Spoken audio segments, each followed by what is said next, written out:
திரு சங்கரநாராயண், தேசிய கல்விக் கொள்கையை எங்களால் செயல்படுத்த முடியாது, அதற்கு நாங்கள் முன்வரவும் இல்லை, எங்களை நீங்கள் வற்புறுத்தவும் முடியாது, நிதி தருவீர்களா மாட்டீர்களான்னு மட்டும் முதல்வர் கேட்கிறார்.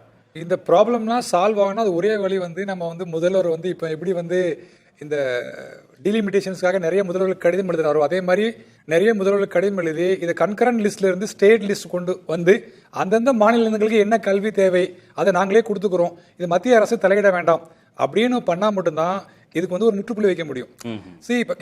Which are the areas state தன்னிச்சையாக முடிவு பண்ண சில ஏரியாஸ் இப்போ ஸ்டேட்டோட கண்ட்ரோல்ல இருக்கு, சிலது சென்ட்ரலோட கண்ட்ரோல் இருக்கு, சில தான் கன்கரண்ட் லிஸ்ட்ல இருக்கு. அப்போ அந்த கல்வியை நம்ம எப்படி மாநில பட்டியலுக்கு கொண்டு வரலாம், அதுக்கு இப்போ நீங்க நிறைய முதல்வர் நிறைய இதுக்கு முயற்சி பண்ற மாதிரி மற்ற மாநில ஒத்த கருத்துடைய மாநில முதல்வர்களுக்கு கடிதம் எழுதி மத்திய அரசுக்கு அழுத்தம் கொடுத்து அதை ஸ்டேட் லிஸ்ட் கொண்டு வந்து மாநில பாடத்திட்டத்தை அறிமுகப்படுத்தினா இது ஒரு தீர்வு கிடைக்கும். Otherwise it's keep prolonging. இது விவாதம் 2030 பேசுவோம். திரு ஜி கே நாகராஜா, அப்போ மாநில அரசு கேட்கிற நிதியை விடுவிக்க தற்போதைக்கு வாய்ப்பே இல்லையா?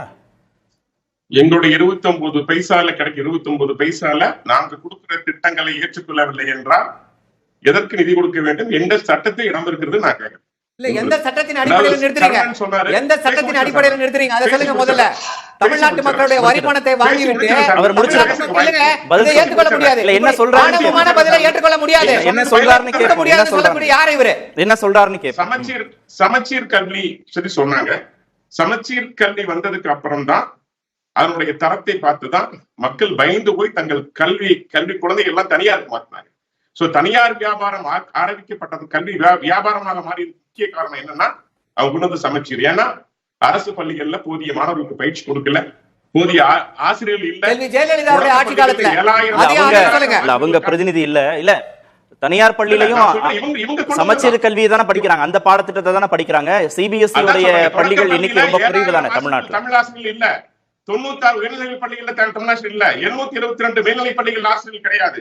அரசு கலைக்கல்லூரியில 4000 பேராசிரியர்கள் தமிழ்ல கிடையாது. வெறும் தமிழ் என்று முழங்குறாங்களே ஒழிய தமிழுக்காக அவர் என்ன செய்தார்கள் தான் கேள்வி. நீங்க என்ன கேள்வி கேக்குறீங்க, அவர் என்ன பதில் சொல்றாரு? சார் பணம் கொடுப்பீங்களா மாட்டீங்களா அதுதான் கேக்குறாரு. பாருங்க, திட்டத்தை நீங்க என்ன திட்டத்தை ஏத்துக்கலாம், இல்ல உங்க திட்டத்தை ஏத்துக்கணும்னு சொல்லி எந்த சட்டமும் சொல்லவில்லை.